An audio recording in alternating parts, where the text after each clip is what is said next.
Bismillahirrahmanirrahim. Assalamualaikum warahmatullahi wabarakatuh. Okay, in this video, I would like to explain this diagram, beam diagram. Okay, this question is actually I take past exam paper January 2012. This is a flexibility method question using this beam. But what I want to explain today is this diagram. I want to solve, okay, or to analyze using stiffness method. Remember, in indeterminate structure, beam and frame and truss. Okay, beam, frame and truss. Okay, we can use either flexibility method or and stiffness method to solve for the for the uh, for the uh, for the structure. Okay, but if we compare between flexibility method and stiffness method has more advantages compared to flexibility method. Okay, so I want to focus on this beam. Okay, this beam, by looking at this beam, okay, in the diagram, the label start from A, B, C and D. Okay, so in stiffness method, remember, we have to the first thing to do is we have to identify how many nodes in the structure, in the beam, how many nodes in the beam. So in this diagram, okay, from A to B will be one element. So A will be the first node, B will be the second node. Okay, so this will be the first node and B will be the second node. Okay, and then there is point load at C. There is point load at C, and then D is the support, the roller support. So D will be one of the nodes, of course. At the end of structure will be the nodes. Okay, but at C, do we need to include C as node or not? Okay, so if, for example, if we consider BD as one element, can we use formula to calculate fixed end moment or fixed end reaction? Ada tak formula yang consider point load like this? Okay, whenever we calculate reaction, not reaction, fixed end reaction. Okay, if there is a formula representing this condition, then we can assume BD as one element. So D will be the third node. D will be the third node. Okay, so my question is, can we set C as node? Can we set C as node? Okay, the answer is yes. Whenever we want to determine what is deflection, what is rotation occur at C. If we don't have to do that, if we don't want to determine the deflection and rotation at C, then we don't need to apply C as node. Only if we want to determine deflection and rotation at C, then only we include C as node. So now this in this beam we can analyze. Okay, we can analyze this beam. Okay, this beam, considering this is the three nodes beam with two element. Okay, so we have 1, 2 and 3. Is 3 nodes. So 3 nodes, we have 3 nodes. We have 3 nodes. So we have 6 degree of freedom. Okay, and in this diagram, we have from 3 nodes, we have 2 element. 2 element. Okay, we have 2 element, and 2 elements, okay, come from 3 nodes. Okay, so 6 degree of freedom. So the most important thing is we have to label the degree of freedom according to unconstrained and constrained system. Remember the degree of freedom in beam. Okay, we count at each node there are 2 degree of freedom. There are 2 degree of freedom per node in y and z direction. In y and z direction. We don't have to count x. Okay, because x, if representing horizontal displacement, okay, the value is 0. If representing horizontal force, the value is also 0. So that is why we don't count x as one of degree of freedom in beam. So in beam, there are 2 degree of freedom per node, okay, per node in y and z direction. Representing for displacement, it will represent vertical displacement and rotation, and for forces it will represent vertical force and moment. Okay, so I will put firstly I will put the degree of freedom in constraint system first, because we can be able to identify unknown reaction easily. Okay, so at fixed there are 3 unknown reactions, so we only count as 2, so we put 2 here. Okay, 2. And at D it is roller, so dy, that is dy, so we put 1. Okay, so this is basically 3 degree of freedom in constraint system. So constraint is support. Okay, support. So we have to fulfill the remaining 3. Okay, remaining 3. Okay, the remaining 3 is actually under unconstrained system. Okay, we have to make sure that each node must 2 degree of freedom. So we will put another 3. Okay, another 3 at node number 2. We have to put 2. And at D, we have to put another 1. Okay, so red will be the degree of freedom for constraint system, and purple will be the degree of freedom for unconstrained system. So we will label this. Okay, we will label start from unconstrained. So I will label. Okay, this is 1, 2.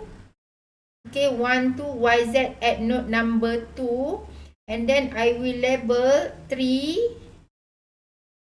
Okay, at D or at node number 3. And then only I will continue. Okay, to label degree of freedom in constraint system. Okay, 3. So this is 4. And then 5. And then 6. So there are 6 degree of freedom. 6 degree of freedom. So inside this, we have, okay, we have, in terms of displacement, we will have 6 displacement. We will have 6 displacement. Okay, we will have 6 displacement from 1 to 6. 1, 2, 3, 4, 5, and 6. Okay, 1, 2, 3, 4, 5, and 6. Okay, 1, 2, 3, 4, 5, and 6 for displacement. And we will have Q. Okay, Q reaction at the support. Okay, Q is nodal forces, not reaction at the support. Reaction at the support occur in constraint system. Okay, so there are 6 value as well. So we label as 1, 2, 3, 4, 5, 6. 1, 2, 3, 4, 5, 6. Okay, so the boundary here, so because there are 3 degree of freedom in constraint system and 3 degree of freedom in unconstrained system, so the boundary is here. This is the boundary. Okay, so in unconstrained system, there are unknown displacement. So d1, d2, d3. Okay, d1, d2, d3. And if we refer to the question, okay, let's say I want to analyze this question considering settlement. Considering settlement at A by 30 mm. A, support settlement, it is settled downward. Settled downward means that it is delta A, which is equal to negative 0.03 meter. Okay, delta A is equal to 0.03 meter. So which label in the diagram, okay, this one, okay, which label in the diagram from 1 to 6 representing delta A. So we have to identify from the diagram. Okay, it is actually equal to D5. This is equal to D5. So here we need to put 0.0, we need to put 0.03. It is 0.03 at position 5. 0.03 at position 5. 0.03. It is negative. Okay, negative 0.03 at position 5. At position 5. So this displacement will depend on how you label the degree of freedom at A. Okay, at A. So this is 0, 0. So remain 0. Remain 0 at 4 and at 6. Okay, at 6. Okay, like this. And for Q, there are 3 unknown reaction in constraint system, and label for constraint start from 4, 5, 6. Okay, so we will remain 4, 5, 6 as symbol first. So it is Q4, Q5 and Q6. Q4, Q5 and Q6. Okay, Q4, Q5 and Q6. And for unconstrained system, Q1, Q2, Q3, we must put value. This value, we must find the value from the diagram. Okay, we must find the value from the diagram. Okay, we want to identify or determine. We want to determine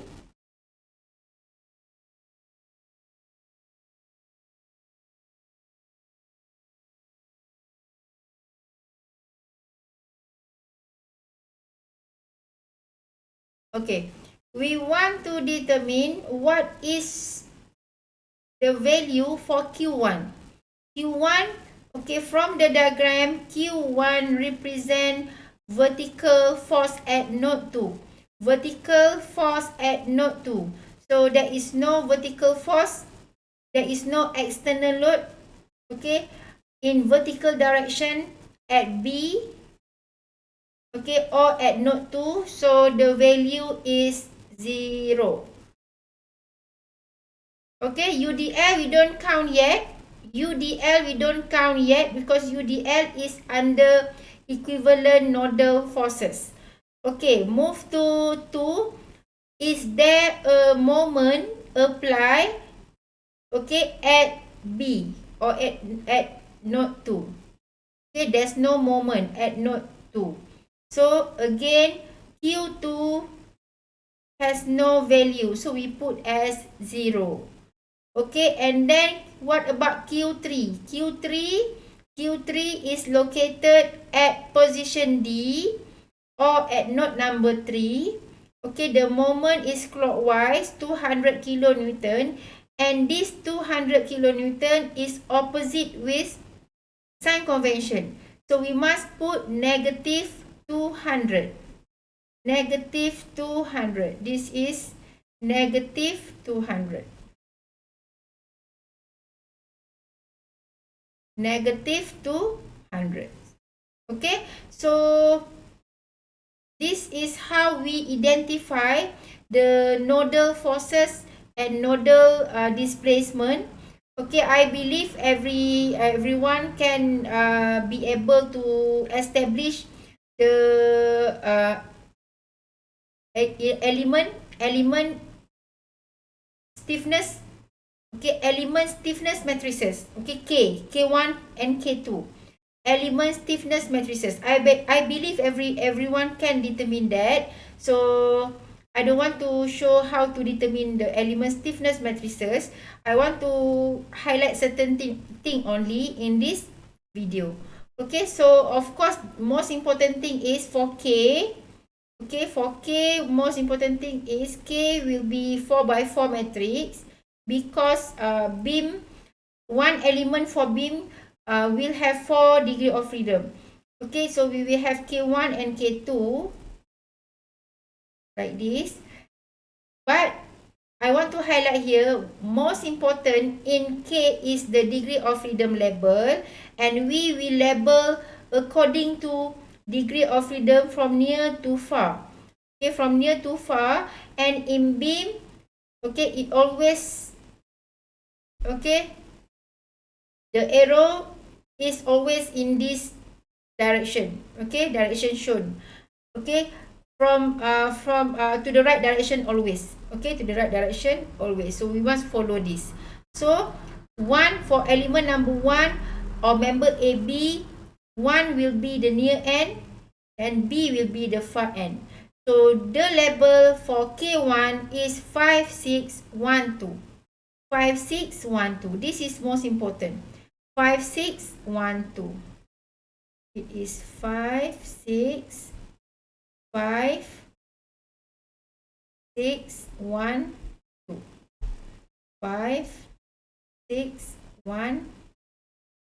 And then for element number 2, we should label as 1, 2, 1, 2, YZ, 4, 3. Not 3, 4, yeah?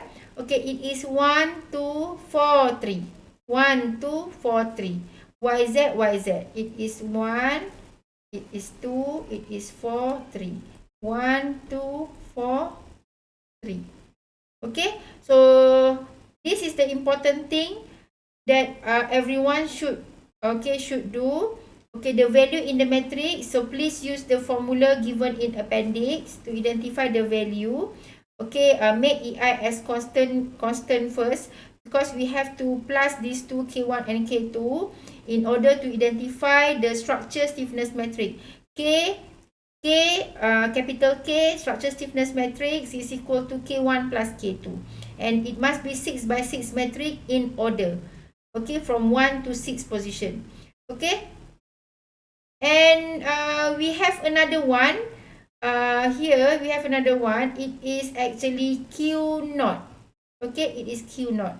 Q0 is called equivalent nodal forces. Equivalent nodal forces. It is come from okay, UDL as well as point load at C.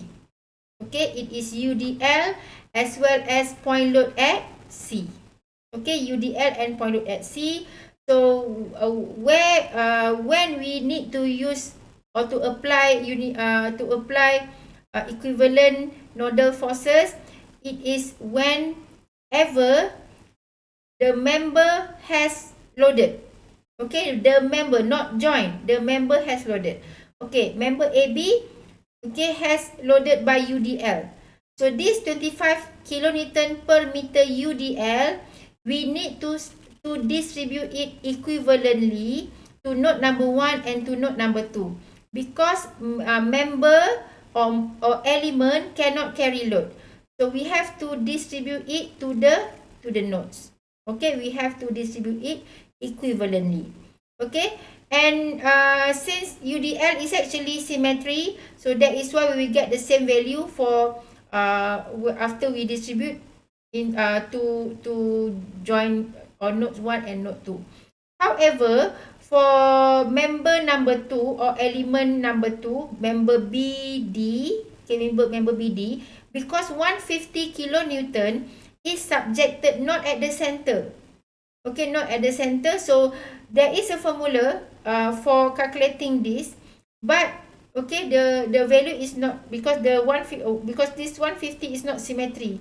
It's not subjected at the center. If the load is subjected at the center, so we will get just like what we get for AB. So we will get, because it is symmetry loading. But for this 150, we will get different value for near node and far node. That is why we don't call it as equally, we call it as equivalently. Okay, we distribute it equivalently. Okay, so we use the formula, and the formula given in appendix, and I have actually made few videos explaining about this equivalent nodal forces. Okay, we get from equivalent element nodal forces, because equivalent nodal forces is just like K, it is for the structure. Equivalent element nodal forces is for the element. So we determine, or we identify, we calculate the equivalent element nodal forces, then only we combine into equivalent nodal forces. We get from Q1 node plus Q2 node, we get Q node. Okay, so we will use this formula for member AB, and this formula for member BD or member 2. Okay, so the direction of moment will be like this. Okay, the direction. Okay, and then here also same. Okay, this is the direction. So we just need to compare with the sign, the label that we have put in the diagram. Okay, for element number 1, we have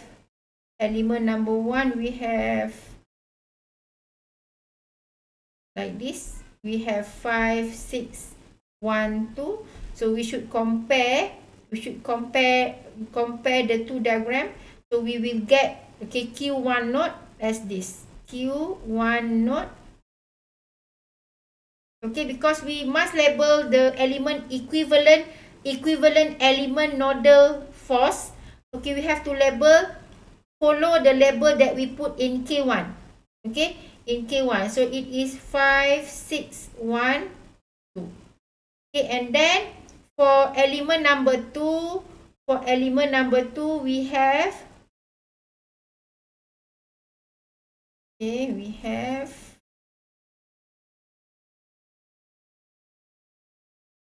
okay, it is 1, 2, 4, 3. So that one we have Q2 node equal to, okay, the label is 1, 2, 4, 3. So we compare with this. Okay, we get from this. Okay, then we will get the value. So this value Q1 node and Q2 node, we combine together to have Q, okay, which is 6 value. From 1, 2, 3, 4, 5, 6. Okay, and this is Q naught. So we will combine all together under one equation called stiffness equation. it is Q KD plus Q naught. Q equal to KD plus Q naught. Okay, so we will write in this form. In this form, KD, Q is equal to KD plus Q naught. Okay, so and then after this, we will have to solve for the unknown displacement. So because the first output, okay, output number 1, okay, is unknown displacement. Output number 2